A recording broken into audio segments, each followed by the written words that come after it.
My people, blessed Monday, y'all. Hope y'all are good. We are within. And preliminary congratulations to Liverpool for winning the 2024-25 English Premier League, guys.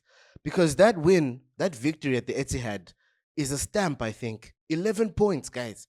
11 points clear at the top. Of course, Arsenal also lost this weekend to West Ham at home, and Arsenal have their headaches right now. But in terms of catching this Liverpool side, I don't think it's gonna happen, guys. So Liverpool, I think it's done. Liverpool fans, congratulations, y'all. I never doubted Liverpool would do it, but the way Arne Slot has moved across this season, guys, not even just in the Premier League. Yes, they're out of the FA Cup. You know, they did a lot of rotation, and Plymouth or however we say it, they did wonders and they won 1-0 to knock out Liverpool. But Liverpool could still win the Carabao Cup. Liverpool could still have a great chance at the Champions League, guys. So, yay, yay. And of course, in my eyes, in my view, and I think in most of our views, they have won the Premier League, guys, officially. What a game, though. What a game. Salah. Mo Salah. I think it's the first time that I saw an English Premier League build up be surrounded by two Africans, guys. Mamouche versus Salah. African versus African. Wasn't it the first time you guys saw it too? Interesting stuff, though. But yeah, big weekend in terms of Premier League overall. I think the game of the weekend for me was Newcastle versus Nottingham Forest, guys. 4-3. Hey, I mean, Forest had to come back from being 4-1 down. They scored the first goal of the game, but overall, what a game. My goodness. You know, having a striker like Isak, guys. Yeah, no, as a Chelsea fan, it pains me to see such strikers. 50 goals and 76 appearances, such ratios, such standards from a striker. Even with the injuries Isak has had in between, he's doing that? What? Madness, guys. But yeah, good game there. And then yeah, we know Chelsea what happened. We know Arsenal as well what happened.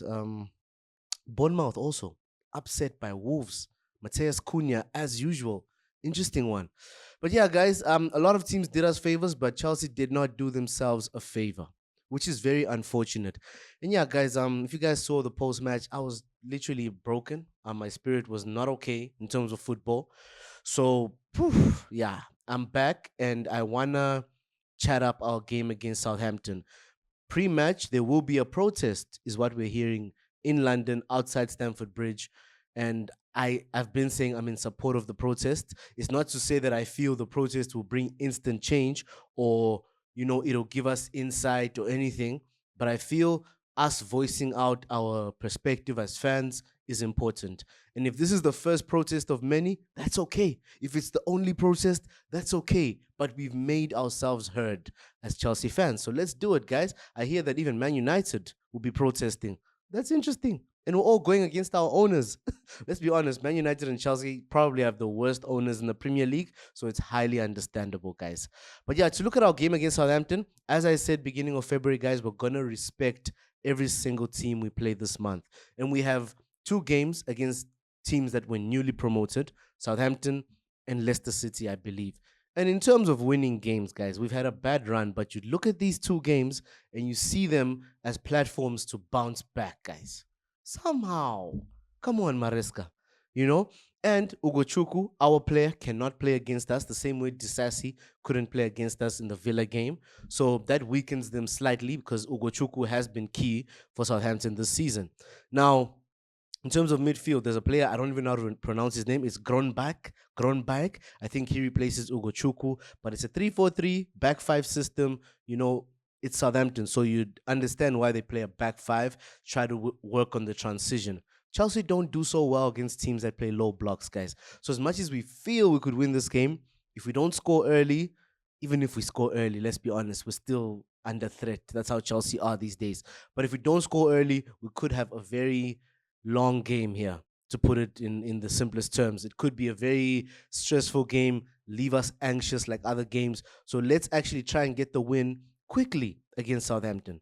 And I think it's going to be a good game. Stamford Bridge, back at Stamford Bridge after 3 away games, 2 games at the Amex, and then another game at Villa Park. We're back at the Bridge, guys. And of course, there'll be a protest, as we said before the game. Yeah, in terms of how Chelsea line up, guys, I don't think it would be very different. A lot of us are frustrated with Christopher Nkunku. We can see through his body language that he doesn't really want to be at Chelsea. But also, Cole Palmer never looking for Nkunku is probably frustrating. Imagine being Nkunku. You're in the right position to shoot. Palmer is in a position to pass to you, and then at the end of it all, you're the one who subbed off. And Kunku's taken off for Sancho, and Palmer finishes the game. So people are saying Palmer doesn't like playing with Nkunku. I mean, Palmer's selfishness was on display, but who's going to play in Palmer's position? No one. Palmer is starting the game against Southampton, guys. And possibly Jadon Sancho starts on the left side, right side Pedro Neto, or false nine Pedro Neto, and then we rotate in the front line, right? With Enzo being that number 8. I think it was a good strategy in the first half against Villa. We just lost our way in the second half.